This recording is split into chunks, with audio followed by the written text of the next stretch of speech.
अस्सलामुअलैकुम, welcome to दुआ official. आपकी होस्ट आपकी दुआ हाजिर है एक नई वीडियो के साथ। बढ़ते हैं टॉपिक की जानिब। वो बंदूक लेकर इसे कत्ल करने के इरादे से इसके घर पहुंचा और सहन में मौजूद हेनरी को गोली मार दी।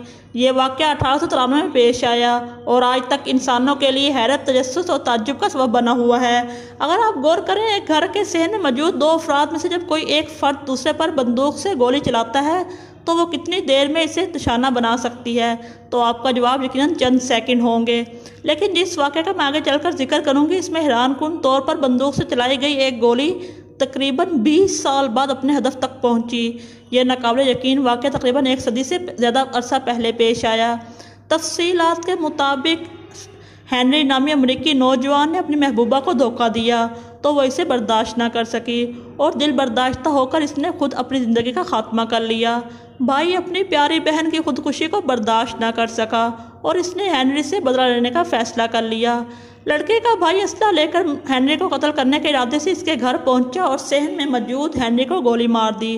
हेनरी फौरन ज़मीन पर गिर गया। गोली चलाने वाले ने समझा कि इसने अपनी बहन के कातिल का बदला ले लिया, लेकिन इसने समझा कि हेनरी मर चुका है और सज़ा से बचने के लिए इसी बंदूक से अपनी ज़िंदगी ख़त्म कर ली, यानी इसने भी खुदकुशी कर ली। मगर गोली खुशकिस्मती से हेनरी को सिर्फ छू कर गुजरी और गोली सहन में मौजूद दरख्त में धंस गई। हेनरी जिंदा था।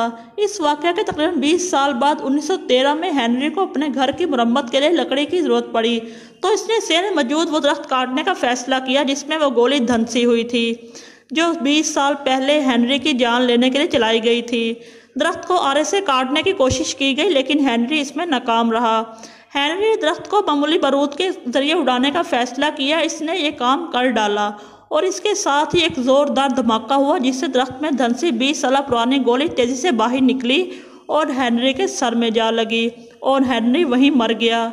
यकीन ये एक इत्तफाक था, लेकिन नहायत अजीब व गरीब, तहलका खेज और पुरस्रार भी।